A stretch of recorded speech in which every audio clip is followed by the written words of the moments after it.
आज मैं बताता हूँ आपको परचेज पर इनपुट टैक्स लगता है, तो वो हमेशा अपने रिकॉर्ड्स में डेबिट होता है।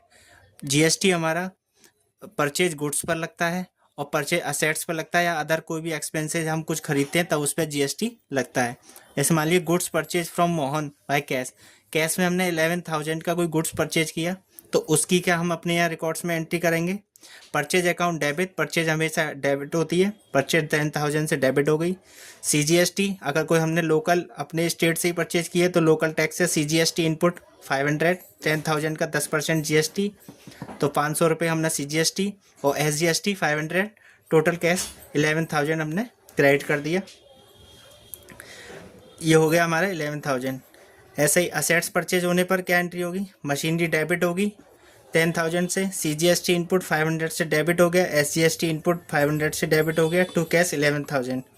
ऐसे ही हम कुछ भी परचेज करते हैं तो परचेज डेबिट होती है और टैक्स हमारे क्रेडिट होते हैं और सेल क्रेडिट होती जाती है।